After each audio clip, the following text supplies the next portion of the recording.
जय हिंद दोस्तों, स्वागत है आप सभी का आपके अपने YouTube channel GS hub by DS sir में। तो कैसे हो आप लोग? उम्मीद करता हूं आप सब अच्छे होंगे। साथ ही आज की श्रृंखला में एक हम नई शुरुआत करने वाले हैं, जिसमें हम देखेंगे साथ ही CHSL, MTS, दिल्ली पुलिस और यूपी पुलिस के लिए एक महत्वपूर्ण क्लास। क्योंकि साथ ही हम जो पोर्शन देखते हैं उसका नाम है GSG के, और GSG के जो प्रश्न हैं वो आपके इन सारे एग्जामों में पूछे जाते हैं। इसलिए CHSL, MTS, दिल्ली पुलिस और यूपी पुलिस के जितने भी most important previous year question बन सकते थे उन सभी का हम डिटेल से विश्लेषण करने वाले हैं। साथ ही सारे के सारे प्रीवियस ईयर क्वेश्चन रहेंगे जो आपके एग्जाम में बार बार पूछे जाते हैं। तो आप सभी से निवेदन है कि आप लोग जुड़ जाएंगे और एक बार से दोस्तों में सेशन को शेयर कर देंगे। ठीक है, आप लोग दोस्तों में सेशन को शेयर कर दीजिए। ठीक है, आपको क्या करना है, आपको शेयर करना है, लाइक करना है, शेयर करना है, और यदि चैनल पर नए हैं तो सब्सक्राइब जरूर कर लें। ठीक है, पहले क्लास देखें और हमसे जुड़ना ना भूलें। प्रतिदिन शाम 8 बजे। आज माफ़ी चाहेंगे, आपकी क्लास विभिन्न कार्यों के चलते आज आपकी लेट हो चुकी थी, क्योंकि इसका PPT बनाने में थोड़ी समय लग गया था। ठीक है, तो आज प्रतिदिन कल से हम शाम 8 बजे जुड़ेंगे और आप सभी के साथ एक बिंदास सा सेशन डिस्कस करने वाले हैं। तो जिन विद्यार्थियों ने अभी तक सब्सक्राइब नहीं किया है तो वो क्लास एक बार से देखेंगे, उसके बाद यदि क्लास पसंद आती है तो आप सब्सक्राइब जरूर करेंगे। तो इसी के साथ चलते हैं आज के पहले प्रश्न की तरफ। आज का मोटिवेशन कोड जो आपको ऊर्जावान बनाएगा और मंजिल के प्रति जागरूक रखेगा। कह रहा है साथी, राह संघर्ष की जो चलता है, राह संघर्ष की जो चलता है वही संसार को बदलता है, और जिसने रातों से जंग जीती है वही सूर बनकर सुबह निकलता है। याद रखेंगे, आप यदि परीक्षा के लिए निरंतर मेहनत करते रहेंगे, निरंतर प्रयत्न करते रहेंगे, प्रयास करते रहेंगे, तो आपको सफलता एक ना एक दिन जरूर मिलेगी। देखो, आपको क्या करना है साथी, आपको परीक्षा की जो तैयारी आपकी चल रही है उसको बीच में रोकना नहीं है। आपको ये सोच के नहीं बैठना है कि अभी मेरा एग्ज़ाम नहीं है, 1 महीने बाद है या आपके 6 महीने बाद है, मैं अभी आराम कर लूँ, उसके बाद जब आपका वैकेंसी आएगी उसके बाद तैयारी करेंगे। तो देखो, वैकेंसी के आने के बाद की गई तैयारी आपकी तैयारी नहीं मानी जाती है। ठीक है, तो जब वैकेंसी आएगी वो आती रहेगी, क्योंकि कहा गया है कि युद्ध से पहले युद्ध की तैयारी की जाती है।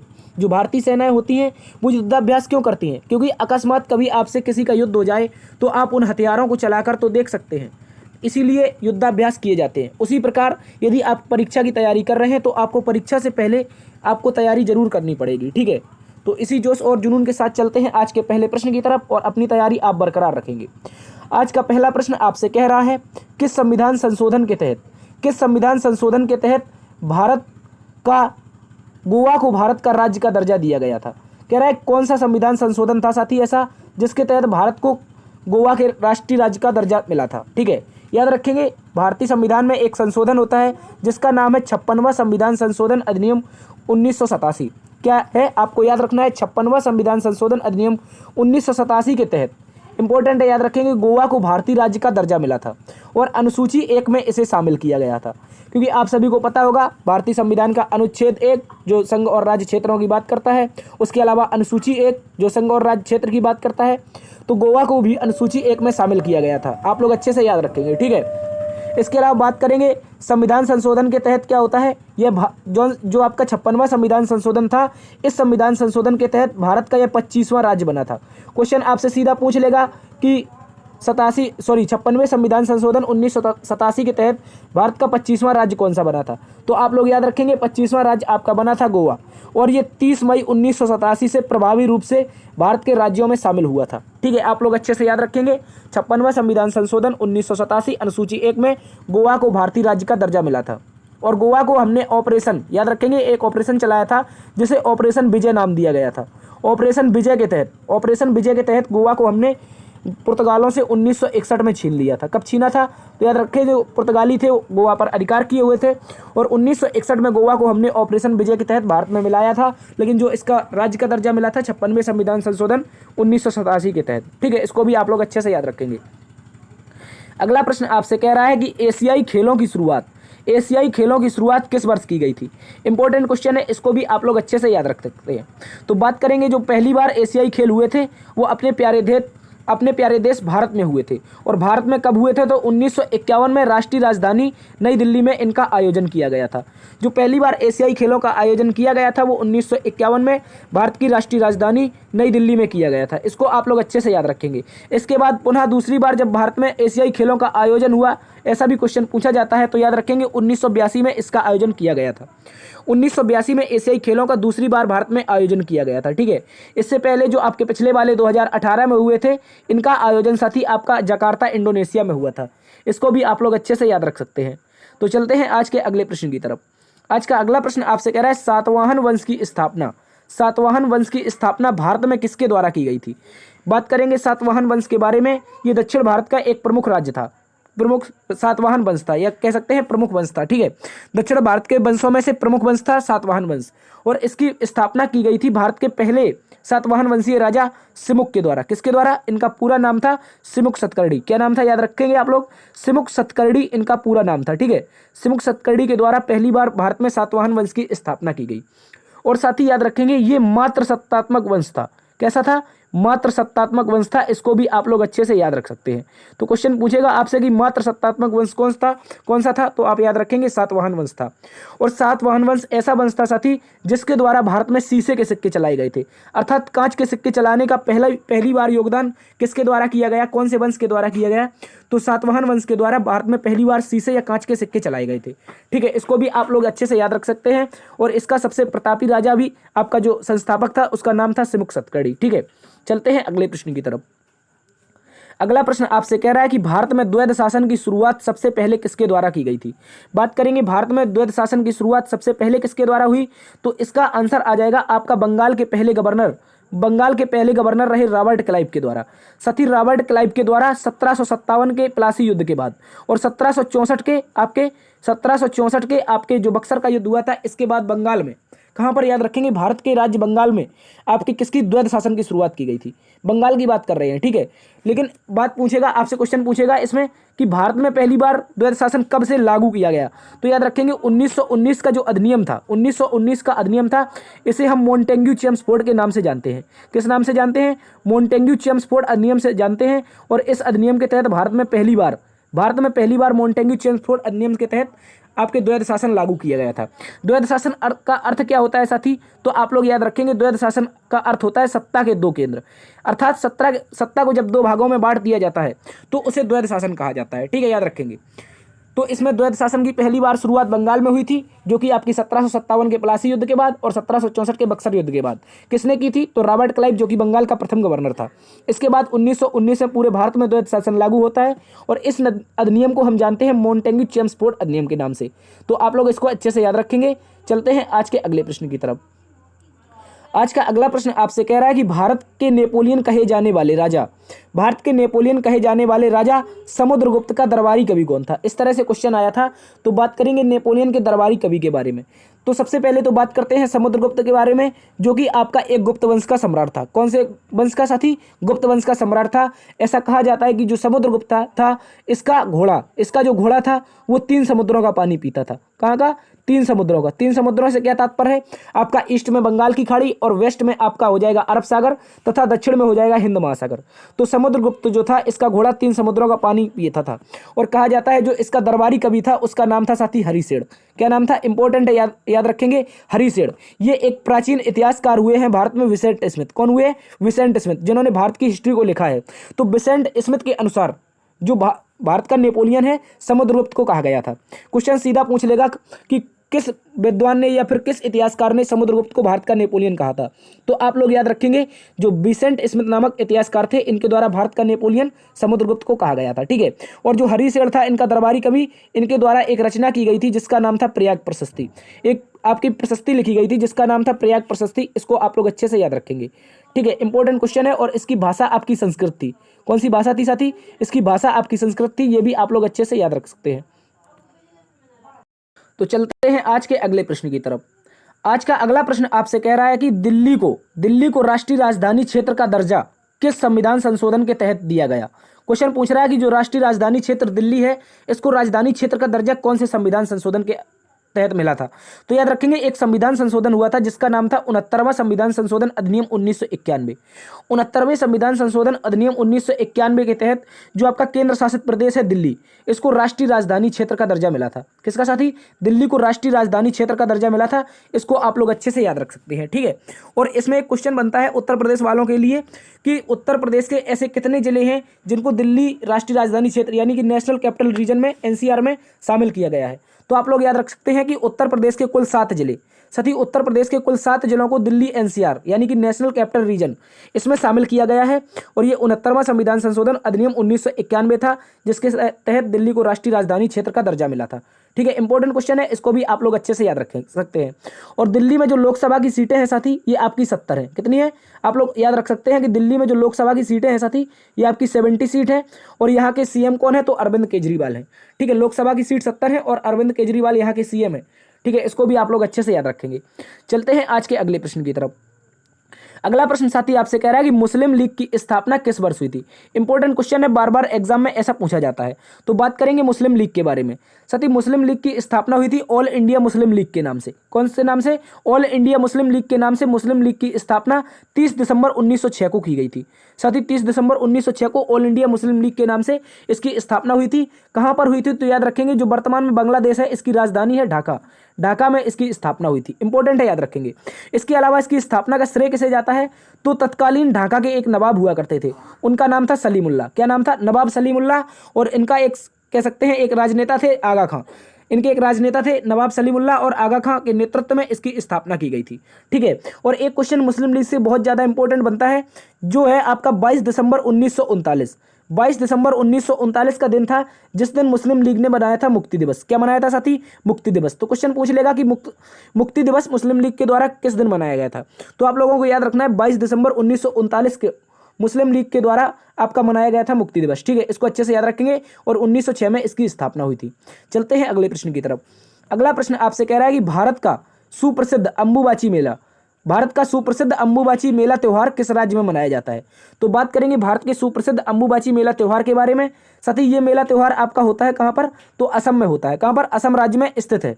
इंपॉर्टेंट है, याद रखेंगे। अंबुबाची मेला कहाँ पर मनाया जाता है? तो याद रखेंगे, हो सकता है आपसे डेट पूछ ले तो जून माह में। कब मनाया जाता है ये पूछ सकता है, तो याद रखेंगे जून माह में। और जो कामाख्या माता मंदिर है, कौन सा साथी? कामाख्या माता मंदिर है, जो कि एक मंदिर परिसर है, इसी में आपका अंबुबाची मेला मनाया जाता है। कहाँ पर? असम में। और याद रखेंगे, जो उत्तर पूर्वी भारत है, उत्तर पूर्वी भारत का ये सबसे बड़ा धार्मिक मेला है। ऐसा भी क्वेश्चन पूछ सकता है कि उत्तर पूर्वी भारत का सबसे बड़ा धार्मिक मेला कौन सा है? तो आपको आंसर लगाना है अंबुबाची का मेला। ठीक है, इसके अतिरिक्त क्या है? तो असम में बिहू फेस्टिवल मनाया जाता है। ये बहुत इंपॉर्टेंट है बिहू के बारे में। बिहू के बारे में याद रखना है, ये 3 प्रकार से होता है, असम में मनाया जाता है। जबकि माजुली फेस्टिवल भी असम में मनाया जाता है, क्योंकि आपको पता होगा ब्रह्मपुत्र नदी का सबसे बड़ा नदी द्वीप कौन सा है? आपका माजुली द्वीप है। और यहीं पर एक माजुली नामक फेस्टिवल मनाया जाता है, जो कि इंपॉर्टेंट है। इसके अतिरिक्त काजीरंगा एलिफेंट फेस्टिवल, जो कि अभी हाल ही में चर्चा में रहा था, यहाँ पर द्रौपदी मुर्मू भी गई थी। तो इनको भी आप लोगों को अच्छे से याद रखना है। ठीक है, तो चलते हैं अगले प्रश्न की तरफ। अगला प्रश्न आपसे कह रहा है परमाणु नाभिक की खोज। परमाणु नाभिक की खोज किसके द्वारा की गई थी? बात करेंगे परमाणु नाभिक की खोज के बारे में साथी। तो परमाणु नाभिक की खोज आपकी की गई थी आपकी अर्नेस्ट रदरफोर्ड के द्वारा। किसके द्वारा? अर्नेस्ट रदरफोर्ड के द्वारा परमाणु नाभिक की खोज 1911 में की गई थी। सीधा आपसे डेट पूछ सकता है कि कब की गई थी, तो याद रखना है 1911 में की गई थी। और रदरफोर्ड ने जब अल्फा कण प्रयोग प्रकीर्णन किया था, कौन सा? अल्फा कण प्रयोग प्रकीर्णन के तहत इसकी खोज हुई थी। इसको भी आप लोग अच्छे से याद रख सकते हैं। तो क्वेश्चन पूछेगा परमाणु नाभिक की खोज किस प्रकार हुई? तो अल्फा कण प्रयोग प्रकीर्णन के तहत हुई। इसके अलावा नाभिक में क्या क्या मिला इन्होंने जब इसकी खोज की? तो इनमें मिला क्या क्या? तो याद रखेंगे, नाभिक में इनको 2 चीजें मिली। इनमें से एक आपका था प्रोटॉन तथा दूसरा था न्यूट्रॉन। ठीक है, न्यूट्रॉन और प्रोटॉन 2 चीजें मिली, जिनमें से जो प्रोटॉन होता है इस पर धन आवेश होता है। कौन सा? धन आवेश होता है आपका प्रोटॉन पर, जबकि न्यूट्रॉन जो होता है ये उदासीन होता है। और जो नाभिक होता है, जो आपका मान लीजिए ये परमाणु है और परमाणु का ये नाभिक है। कौन सा? परमाणु का ये एक नाभिक है। और इस नाभिक के अंदर तो आपको न्यूट्रॉन और प्रोटॉन मिले। क्या मिले साथी? न्यूट्रॉन और प्रोटॉन मिले। जबकि नाभिक के चारों ओर इलेक्ट्रॉन गति करते हुए पाए गए, ऐसा भी इनको मिला। ठीक है, तो याद रखेंगे इलेक्ट्रॉन, प्रोटॉन और न्यूट्रॉन नाभिक के ही भाग हैं। और इलेक्ट्रॉन पर आपका ऋणावेश होता है। ठीक है, यहाँ पर इसका बताने का उद्देश्य यही था कि इलेक्ट्रॉन पर ऋणावेश होता है और प्रोटॉन पर धनावेश, जबकि न्यूट्रॉन उदासीन होता है। इसको भी आप लोग अच्छे से याद रखेंगे। चलते हैं अगले प्रश्न की तरफ। अगला प्रश्न आपसे कह रहा है कि बौद्ध धर्म में कुल कितनी बौद्ध संगीतियां हुई हैं? एक इंपॉर्टेंट क्वेश्चन जो कि बार बार परीक्षा में पूछा जाता है। यदि बौद्ध धर्म से क्वेश्चन बनता है तो इनमें से बौद्ध संगीति के क्वेश्चन भी बनता है। तो आपको याद रखना है बौद्ध धर्म में कुल 4 बौद्ध संगीतियां हुई थी। कितनी साथी? याद रखेंगे 4 बौद्ध संगीतियां हुई थी। इनमें से हम जानेंगे कौन कौन सी बौद्ध संगीतियां थी और इनके स्थान क्या थे, इनका शासक क्या था उस समय, और इनके अध्यक्ष कौन थे। तो याद रखेंगे जब प्रथम बौद्ध संगीति हुई थी तो ये आपकी राजगृह में हुई थी। कहाँ पर? राजगृह में। और इस समय भारत का शासक यानी कि मगध का शासक कौन था? तो अजातशत्रु था। इसको भी आप लोग अच्छे से याद रख सकते हैं। और इसके अध्यक्ष की बात की जाए साथी तो इसके अध्यक्ष थे महाकश्यप। जो पहली बौद्ध संगीति थी आपकी राजगृह में हुई थी, अजातशत्रु शासक थे, जबकि अध्यक्ष आपके महाकश्यप थे। और दूसरी बौद्ध संगीति के समय कौन था? आप याद रखेंगे दूसरी बौद्ध संगीति जो थी वो आपकी 383 बीसी में हुई थी और पहली वाली 483 बीसी में। दूसरी बौद्ध संगीति के समय आपका शासक था आपका कालाशोक। कौन था? कालाशोक शासक था, इसको भी याद रखेंगे। और सभाकामी इसके अध्यक्ष हुआ करते थे। इसके अलावा तीसरी बौद्ध संगीति की बात की जाए तो ये 255 से 256 ईसा पूर्व माना जाता है समय, और आपकी पाटलिपुत्र में हुई थी। और इस समय भारत का राजा कौन था यानी कि मगध का राजा कौन था? तो अशोक था। और इसका अध्यक्ष कौन था? तो मोगलीपुत्र था। इसको भी आप लोग अच्छे से याद रखेंगे। चौथी बौद्ध संगीति का समय हुआ था आपका प्रथम ईस्वी, और प्रथम ईस्वी में इसका आयोजन किया गया था आपका कुंडलवन कश्मीर में। कहाँ पर किया गया था? तो याद रखेंगे कुंडलवन कश्मीर में इसका आयोजन हुआ था। और इस समय मगध का राजा कौन था? तो कनिष्क था, और इसके अध्यक्ष वसुमित्र थे। तथा चौथी बौद्ध संगीति का उपाध्यक्ष भी बहुत महत्वपूर्ण है। उपाध्यक्ष कौन था? तो याद रखेंगे चौथी बौद्ध संगीति का उपाध्यक्ष था आपका अश्वघोष। कौन था साथी? क्वेश्चन पूछ लेगा चौथी बौद्ध संगीति का उपाध्यक्ष कौन था? तो याद रखना है अश्वघोष इसका उपाध्यक्ष था। तो हमने देखा यहाँ पर 4 बौद्ध संगीतियों के बारे में। प्रथम राजगृह, दूसरी वैशाली, तीसरी पाटलिपुत्र और चौथी कुंडलवन। और प्रथम के समय राजा आपके अजातशत्रु, कालाशोक, अशोक और कनिष्क।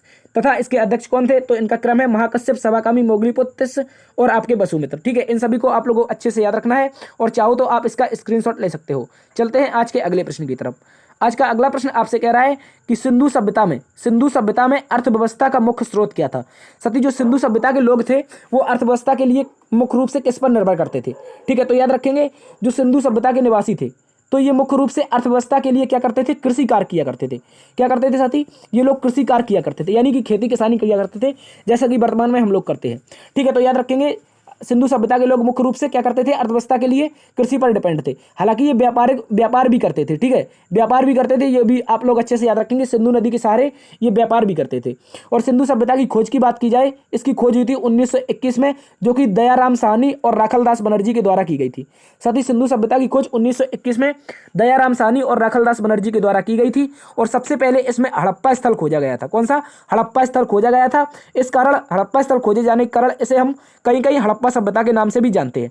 ठीक है, आप लोगों को कंफ्यूज नहीं होना है। सिंधु सभ्यता या हड़प्पा सभ्यता की बात की जाए या इंडस वैली सिविलाइजेशन, इसको इंग्लिश में कहा जाता है। ठीक है, तो ये सारी की सारी आपकी 1921 में इसकी खोज हुई थी। और किसने की थी? दयाराम साहनी और राखलदास बनर्जी ने। ठीक है, और अलेक्जेंडर कनिंघम को पुरातत्व इतिहास का पिता भी कहा जाता है भारत में। ठीक है, इसको भी आप लोग अच्छे से याद रखेंगे। चलते हैं अगले प्रश्न की तरफ। अगला प्रश्न आपसे कह रहा है प्राचीन भारत के किस शासक को देवनाम प्रियदर्शी के रूप में जाना जाता है? प्राचीन भारत का ऐसा कौन सा शासक था जिसको हम देवनाम प्रियदर्शी के रूप में जानते हैं? ठीक है, इंपॉर्टेंट है क्वेश्चन, याद रखेंगे आप लोग। तो हम बात करेंगे मौर्य वंश के एक प्रतापी सम्राट अशोक के बारे में। किसके बारे में? मौर्य वंश के प्रतापी सम्राट अशोक के बारे में। मौर्य वंश के तीसरे सम्राट थे और इन्हें देवनाम प्रियदर्शी के रूप में जाना जाता है। साथ ही क्यों जाना जाता है, इसका अर्थ क्या होता है? तो याद रखेंगे ये देवताओं का प्यारा इसे कहा जाता है। क्या कहा जाता है? देवताओं का प्यारा। क्योंकि इसने क्या किया था, आगे तो ये बहुत ज्यादा क्रूर और हत्यारा हुआ करता था इसने, लेकिन 261 बीसी में एक युद्ध लड़ा था। 261 बीसी में जब इसने कलिंग का युद्ध लड़ा तो इसमें हुए विशाल क्षति और नरसंहार से इसका हृदय परिवर्तन हो गया। और इसके हृदय परिवर्तन के साथ ही इसने क्या अपना लिया? साथ ही बौद्ध धर्म अपना लिया। कौन सा धर्म? साथ ही बौद्ध धर्म अपना लिया। इस कारण इसे देवनाम प्रियदर्शी के रूप में जाना जाता है। तो आप लोगों को याद रखना है कि देवनाम प्रियदर्शी के अर्थ क्या होता है? देवताओं का प्यारा होता है। ठीक है, इसको भी आप लोग अच्छे से याद रखेंगे। इसके अतिरिक्त साथ ही मौर्य वंश की स्थापना की बात की जाए तो चंद्रगुप्त मौर्य नामक शासक ने की थी। किसने? चंद्रगुप्त मौर्य शासक ने इसकी स्थापना की थी, जो कि नंद वंश के अंतिम सम्राट धनानंद को हराकर की थी। ठीक है, याद रखेंगे चंद्रगुप्त मौर्य ने मौर्य वंश की स्थापना की थी और नंद वंश का जो अंतिम सम्राट था धनानंद, और चाणक्य की इसमें बहुत ज्यादा योगदान रहा था, क्योंकि धनानंद ने चाणक्य को अपमानित करके आपके राज्य से बाहर निकाल दिया था। ठीक है, इसको याद रखेंगे। और धनानंद की चाणक्य ने उखाड़कर धनानंद को आपके मगध से चंद्रगुप्त को बैठा दिया था। ठीक है, तो याद रखेंगे आप लोग चंद्रगुप्त मौर्य ने मौर्य वंश की स्थापना आपके चाणक्य की सहायता से नंद वंश के अंतिम सम्राट धनानंद को हराकर की थी। ठीक है, चलते हैं अगले प्रश्न की तरफ। अगला प्रश्न आपसे कह रहा है कि काजीरंगा नेशनल पार्क किस राज्य में स्थित है? एक इंपॉर्टेंट क्वेश्चन नेशनल पार्क से बनता है, तो आप लोगों को याद रखना है, ये आपका एक इंपॉर्टेंट है। ठीक है, तो काजीरंगा नेशनल पार्क की बात करेंगे साथी, ये उत्तर पूर्वी राज्य असम में स्थित है। कहां पर? असम में। असम में साथी लगभग 7 से 8 राष्ट्रीय उद्यान है। कितने? 7 से 8 राष्ट्रीय उद्यान है। इसको आप लोगों को अच्छे से याद रखना है। ठीक है, तो असम एक हमने राष्ट्रीय उद्यान की एक आपकी क्लास करवाई है, आप लोग उसको देख सकते हैं, जिसमें हमने सारे के सारे राष्ट्रीय उद्यान कवर किए हुए हैं, ठीक है, उत्तर भारत के और उत्तर पूर्वी भारत के। तो हम बात करेंगे असम में काजीरंगा नेशनल पार्क के बारे में। इसके साथ ही यदि बात करें स्थापना यानी कि नेशनल पार्क का दर्जा कब दिया भारत सरकार के द्वारा, तो 1974 में भारत सरकार के द्वारा इस नेशनल पार्क की आधिकारिक मान्यता प्राप्त हुई थी, ठीक है, इसको याद रखेंगे आप लोग। 1974 में भारत सरकार ने इसे नेशनल पार्क की आधिकारिक मान्यता प्राप्त हुई थी, लेकिन असम राज्य ने इसको 1967 में ही, याद रखेंगे, असम राज्य ने इसे नेशनल पार्क कब घोषित किया, तो 1967 में, लेकिन भारत सरकार ने इसे मान्यता कब दी, तो 1974 में, ठीक है, इसका लिए कंफ्यूजन नहीं होना है आपको, ठीक है। इसके अलावा बात करेंगे इसके राष्ट्रीय उद्यान किस लिए प्रसिद्ध है, तो इसमें साथी एक सींग वाला गेंडा पाया जाता है। क्या पाया जाता है, एक सींग वाला गेंडा, एक सींग वाला राइनो पाया जाता है, इसलिए ये प्रसिद्ध है। और याद रखेंगे भारत का एकमात्र नेशनल पार्क जो कि यूनेस्को की विश्व धरोहर सूची में शामिल है, यूनेस्को की विश्व धरोहर सूची में शामिल भारत का एकमात्र नेशनल पार्क कौन सा है, तो याद रखेंगे इसको 1985 में शामिल किया गया था, और ये आपका हो जाएगा काजीरंगा नेशनल पार्क, ठीक है, इसको आप लोग अच्छे से याद रख सकते हैं, ठीक है। तो आपको याद रखना है कि काजीरंगा नेशनल पार्क भारत सरकार के द्वारा 1974 में आधिकारिक मान्यता दी गई, जबकि एक सींग वाले गेंडे के लिए प्रसिद्ध है, और 1985 में इसको यूनेस्को की विश्व धरोहर सूची में शामिल किया गया। चलते हैं अगले प्रश्न की तरफ। अगला प्रश्न आपसे कह रहा है कि भारतीय संविधान का मैग्ना कार्टा किस भाग को कहा जाता है। भारतीय संविधान का मैग्ना कार्टा किस भाग को कहा जाता है, ठीक है। तो आप लोगों को ये अच्छे से याद रखना है कि जो भारतीय संविधान का भाग 3 है, कौन सा भाग 3 है संविधान का, इसको भारतीय संविधान का मैग्ना कार्टा कहा जाता है, ठीक है, इसको अच्छे से याद रखेंगे। मैग्ना कार्टा क्या होता है साथी, जब कोई देश अपने देश की जनता को कुछ अधिकार देती है, उसके बदले में वो कुछ नहीं लेती है, ठीक है। जब कोई देश अपने देश की जनता को अधिकार देता है तो इसको मैग्ना कार्टा कहा जाता है। क्योंकि 1215 ईस्वी में सर्वप्रथम मैग्ना कार्टा शब्द कहाँ से आया, तो याद रखेंगे 1215 ईस्वी में इंग्लैंड के एक सम्राट हुआ करते थे, उनके द्वारा अपनी जनता को कुछ एक लिखित रूप से एक पत्र में अधिकार दिए गए थे। उस पत्र को उस राजा ने क्या नाम दिया था, मैग्ना कार्टा नाम दिया था। उसी प्रकार भारतीय संविधान का जो भाग 3 है, जिसमें आपके मौलिक अधिकारों का उल्लेख मिलता है, किसका, मौलिक अधिकारों का, जो कि भारत की जनता को प्राप्त है, और इसी प्रकार से इस भाग को क्या कहा जाता है, भारतीय संविधान का मैग्ना कार्टा कहा जाता है। और साथ ही इसको हमने लिया कहां से है, तो अमेरिकी संविधान से लिया है। ये जो प्रावधान है आपका मौलिक अधिकारों का प्रावधान, ये आपका अमेरिकी संविधान से लिया गया है, याद रखेंगे आप लोग अच्छे से, ठीक है। और भाग 3 में क्या है, आपके मौलिक अधिकार है, जो कि अनुच्छेद 12 से लेकर 35 तक इसका उल्लेख मिलता है, ठीक है। चलते हैं अगले प्रश्न की तरफ। अगला प्रश्न आपसे कह रहा है कि सौरमंडल के किस खगोलीय पिंड को रात की रानी के रूप में जाना जाता है। सौरमंडल का ऐसा कौन सा खगोलीय पिंड है जिसको हम रात की रानी के रूप में जानते हैं। एक इंपॉर्टेंट क्वेश्चन जो कि बार बार एग्जाम में पूछा जाता है, ठीक है। ये छुपा रुस्तम क्वेश्चन होते हैं साथी, ये आपसे पूछ लिए जाते हैं, जिसमें आप लोग इसको छोड़ के चले जाते हैं। तो आपको याद रखना है कि जो पृथ्वी का एकमात्र प्राकृतिक उपग्रह है, पृथ्वी का एकमात्र प्राकृतिक उपग्रह है, जिसका नाम है चंद्रमा, जिसे हम चंद्रमा के नाम से जानता है साथी। इसको हम रात की रानी कहते हैं। क्यों कहते हैं साथी, तो जब आपकी पूर्णिमा वाली रात होती है, कौन सी, जब पूर्णिमा वाली रात होती है, इस समय पृथ्वी की सतह पर अत्यधिक प्रकाश होता है, ठीक है। इस समय पृथ्वी की सतह पर अत्यधिक प्रकाश होता है, और इस रात को दूधिया रात कहते हैं, ठीक है, इस रात को दूधिया रात कहते हैं। और इसी रात के कारण जो चंद्रमा है, इसको हम रात की रानी के नाम से जानते हैं, ठीक है। और बात की जाए इसकी परिक्रमा की, तो ये पृथ्वी की परिक्रमा लगभग 27 दिन 6 घंटे में पूरी कर लेता है, ठीक है। आप लोग इसको अच्छे से याद रखेंगे, एग्जैक्टली डेटा तो नहीं है, लेकिन 27 दिन 6 घंटे लगभग याद रखना है, जो कि पृथ्वी आपकी परिक्रमा किसकी पूरी करता है, माफी चाहेंगे, चंद्रमा आपकी पृथ्वी की पूरी परिक्रमा करता है, ठीक है। तो चंद्रमा को हम रात की रानी के रूप में जानते हैं, और किस कारण जानते हैं, तो पूर्णिमा की रात के कारण, ठीक है। इसको भी आप लोग अच्छे से याद रख सकते हैं। चलते हैं अगले प्रश्न की तरफ। अगला प्रश्न आपसे कह रहा है, विश्व का सबसे बड़ा नदी मुहाना किस नदी का है। विश्व का सबसे बड़ा नदी मुहाना किस नदी का है। तो बात करेंगे विश्व के सबसे बड़े नदी मुहाने के बारे में।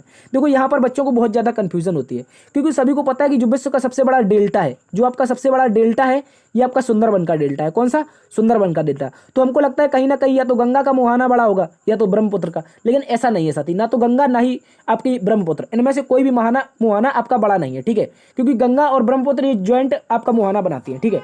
तो आपको याद रखना है, माफी चाहेंगे, मुहाना नहीं बनाती, वो डेल्टा बनाती है। क्या बनाती है, ये गंगा और ब्रह्मपुत्र क्या बनाती है, डेल्टा। लेकिन मुहाना क्या होता है, इसमें मुहाना होता है साथी जब कोई नदी समुद्र में गिरने से पहले सीधी एक रेखा में गिर जाती है, ठीक है। तो याद रखना है आपको, विश्व का सबसे बड़ा नदी मुहाना आपकी सेंट लॉरेंस नदी का है। कौन सी नदी है साथी, आपको याद रखना है, सेंट लॉरेंस नदी। कौन सी नदी, सेंट लॉरेंस नदी। और यह नदी अटलांटिक महासागर में गिरती है।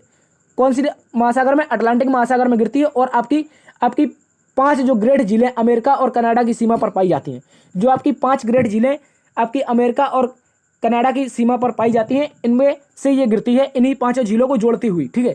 इन्हीं 5 झीलों को जोड़ती हुई जो 5 झीलों का पानी है समुद्र में कौन ले जाता है, तो सेंट लॉरेंस नदी ले जाती है, ठीक है। या तो कह सकते हैं समुद्र का पानी सेंट लॉरेंस नदी के माध्यम से इन 5 झीलों में आता है, ठीक है, ऐसा कह सकते हैं। तो आपको याद रखना है 5 कौन कौन सी झीलें जिन्हें ग्रेट लेक के नाम से जानते हैं, वो आपके सुपर मिशन है ENT करके, आप लोग इसको ट्रिक से याद रख सकते हैं। ठीक है, सुपर मिशन से क्या हो जाता है, सुपर से सुपीरियर झील हो जाता है, मिशन से मिशिगन झील हो जाता है, ई से एरी झील हो जाता है, और आंटी से ओंटारियो झील होता है, और सुपर मिशन है से हो जाता है ह्यूरन झील। ठीक है, ये 5 झीलें कुल मिलाकर के आपकी पाई जाती हैं कनाडा और अमेरिका की सीमा पर। ठीक है, तो आपको याद रखना है जो ये नदी है सेंट लॉरेंस नदी, इसका मुहाना 3,90,000 वर्ग मील 3,90,000 वर्ग मील दूरी पर फैला हुआ है। और ये जो सेंट लॉरेंस नदी है ये आपकी संयुक्त राज्य अमेरिका और कनाडा के मध्य सीमा बनाती है। क्वेश्चन तो फिर ऐसा भी पूछा जा सकता है कि संयुक्त राज्य अमेरिका और कनाडा के मध्य कौन सी नदी सीमा बनाती है, तो आपको याद रखना है सेंट लॉरेंस नदी। इंपॉर्टेंट क्वेश्चन है, अच्छे से याद रखेंगे। चलते हैं अगले प्रश्न की तरफ। अगला प्रश्न आपसे कह रहा है कि बाघ की गुफाएं किस राज्य में स्थित है। बाघ की गुफाएं किस राज्य में स्थित है, इसको आप लोग अच्छे से याद रखेंगे। तो बाघ की गुफाओं की बात की जाए साथी, ये मध्य प्रदेश में स्थित है। कहां पर जो बाघ की गुफाएं हैं ये आपके मध्य प्रदेश के धार जिले में स्थित है, इसको भी आप लोग अच्छे से याद रखेंगे। और बाघ की गुफाओं की कुल संख्या कितनी है, तो यहाँ पर कुल मिलाकर के 9 गुफाएं हैं जिनको हम बाघ की गुफाओं के नाम से जानते हैं, जो कि मध्य प्रदेश के धार में पाई जाती हैं। इसके अलावा अजंता और एलोरा की गुफाएं भी पूछी जाती हैं, इसको भी याद रखेंगे, ये महाराष्ट्र राज्य में स्थित है औरंगाबाद में। इसके बाद भीमबेटका की गुफाएं भी पूछी जाती हैं, जो कि मध्य प्रदेश के रायसेन जिले में स्थित है। ठीक है, चलते हैं अगले प्रश्न की तरफ, इसको अभी आप लोग अच्छे से याद रखेंगे। अगला प्रश्न आपसे कह रहा है कि सती प्रथा का प्रथम उल्लेख किस अभिलेख में मिलता है। सती प्रथा के प्रथम उल्लेख की बात की जाए साथी, तो इसका प्रथम उल्लेख मिलता है 510 में एक अभिलेख प्राप्त हुआ था। 510 में एक अभिलेख प्राप्त हुआ था जिसे हम एरल अभिलेख के नाम से जानते हैं। किस नाम से, एरल अभिलेख के नाम से। यहाँ पर मिस टाइपिंग है, ठीक है, आप लोग याद रखेंगे कौन सा अभिलेख है साथी, ये एरल अभिलेख है। एरल अभिलेख आपका मिला था 510 ईस्वी में, और ये गुप्त वंश के सम्राट भानुगुप्त का अभिलेख था। कौन सा, भानुगुप्त का अभिलेख था। और जो भानुगुप्त का सेनापति था जिसका नाम था साथी गोपराज, क्या नाम था, गोपराज इसका नाम था। जब गोपराज की मृत्यु हो जाती है तो उसकी जो पत्नी हुआ करती थी, उसकी जो स्त्री हुआ करती थी, ये सबसे पहली सती हो जाती है। ठीक है, तो सती प्रथा का पहला उल्लेख 510 ईस्वी में एरल अभिलेख में मिला था, जो कि भानुगुप्त के समय का था, जो गुप्त वंश का एक सम्राट था। और इस अभिलेख को मिला कौन से राज्य में था ये एरल अभिलेख, तो याद रखेंगे मध्य प्रदेश के सागर जिले में। कौन से, याद रखेंगे मध्य प्रदेश जो राज्य है आपका, इसके सागर जिला है एक, इसी सागर जिले में आपका एरल अभिलेख मिलता है, जहां पर पहली बार सती प्रथा का उल्लेख मिला था। और हमने कल डिस्कस किया था जो सती प्रथा है वो आपकी 1833 में पूर्ण रूप से भारत में बैन हुई थी, जबकि 1829 में आपकी बंगाल में बैन हुई थी। इसको भी आप लोग अच्छे से याद रख सकते हैं। चलते हैं आज के अगले प्रश्न की तरफ। आज का अगला प्रश्न आपसे कह रहा है चेराव नाच। चेराव नाच कहाँ के मूल निवासियों द्वारा किया जाता है, तो बात करेंगे चेराव डांस के बारे में साथी। ये चेराव डांस जो होता है ये मुख्य रूप से मिजोरम के लोग बनाते हैं। कहाँ के, मिजोरम के जो लोग होते हैं ये मुख्य रूप से इसको मनाते हैं। चेराव डांस क्या होता है साथी, इसको हम बम्बू डांस के नाम से भी जानते हैं। किस नाम से, बम्बू डांस के नाम से। इंपॉर्टेंट है, याद रखेंगे। इसमें क्या होता है, जो चेराव डांस होता है इसमें पुरुष अपने हाथों में बांस की लकड़ियां पकड़ते हैं, और जबकि महिलाएं इन बांस की लकड़ियों पर क्या करती हैं, डांस करती हैं। ठीक है, तो याद रखना है, पुरुष जब अपने हाथों में बांस की एक चौखूटा बना करके इस तरह से कुछ आपकी पकड़ लेते हैं, चारों तरफ खड़े होकर के पुरुष इसमें पकड़ लेते हैं बांस की लकड़ियां, और इनके बीच में क्या करते हैं, जो महिलाएं होती हैं वो इस पर डांस करती हैं। तो इसी को हम बम्बू डांस या फिर चेराव डांस के नाम से जानते हैं। चलते हैं अगले प्रश्न की तरफ। और मिजोरम में मनाया जाता है, इसको भी आप लोग अच्छे से याद रखेंगे। अगला प्रश्न आपसे कह रहा है कुतुबुद्दीन ऐबक के द्वारा अलाउद्दीन का झोपड़ा किस राज्य में बनवाया गया था। इस तरह से क्वेश्चन आया था। अभी तक आपसे पूछा था कि अलाउद्दीन का झोपड़ा किसने बनवाया, लेकिन अब पूछ रहा है कि कुतुबुद्दीन ऐबक के द्वारा अलाउद्दीन का झोपड़ा किस राज्य में बनवाया गया था। तो आप लोग याद रखें गुलाम वंश का एक तत्कालीन गवर्नर हुआ करता था। गुलाम वंश का एक तत्कालीन गवर्नर हुआ करता था जिसका नाम था कुतुबुद्दीन ऐबक, और इसने अलाउद्दीन का झोपड़ा का निर्माण करवाया था। सर कहाँ पर करवाया था और कब करवाया था, तो याद रखेंगे 1194 ईस्वी में। 1194 ईस्वी में राजस्थान के अजमेर में एक संस्कृत महाविद्यालय हुआ करता था। इस संस्कृत महाविद्यालय को इसने तोड़ दिया साथी, और इस संस्कृत महाविद्यालय को तोड़कर इसने क्या बनवाया, अलाउद्दीन का झोपड़ा बनवाया, जो कि आपका राजस्थान राज्य में स्थित है। इसको भी आप लोग अच्छे से याद रखेंगे। ऐसा आपको ऐसा नहीं सोचना है कि उस समय कुतुबुद्दीन राजा था, क्योंकि कुतुबुद्दीन का जो शासनकाल है साथी वो आपका 1206 से 1210 तक रहा है। कब से कब तक, 1206 से 1210 तक। लेकिन आपका ये जो अलाउद्दीन का झोपड़ा ये कब बना है, तो याद रखेंगे ये बना है आपका 1194। ठीक है, तो इस समय राजा कौन हुआ करता था या फिर शासक कौन हुआ करता था, तो आपका हुआ करता था मोहम्मद गौरी। ठीक है, इसको भी आप लोग अच्छे से याद रख सकते हैं। ठीक है, तो चलते हैं अगले प्रश्न की तरफ। तो ये थी साथी आज की क्लास। उम्मीद करता हूँ आज की क्लास आपको पसंद आई होगी। यदि आपको क्लास पसंद आई है तो एक बार से सेशन को लाइक कर दीजिए, दोस्तों में सेशन को शेयर कर लीजिए। यदि चैनल पर नए हैं तो सब्सक्राइब जरूर कर लें। देखते रहिए GS hub by DS sir. बड़ों का सम्मान करना, छोटों को प्यार कर देना। मिलते हैं अगली क्लास में। और आज की क्लास थोड़े समय के कारण लेट हो गई है, कल से हम पुनः अपनी क्लास को टाइम से 8 बजे शुरू किया करेंगे। तो जुड़ना ना भूलें हमसे आपके अपने YouTube channel GS hub by DS sir पर। अपना ख्याल रखना, मिलते हैं कल। जय हिंद।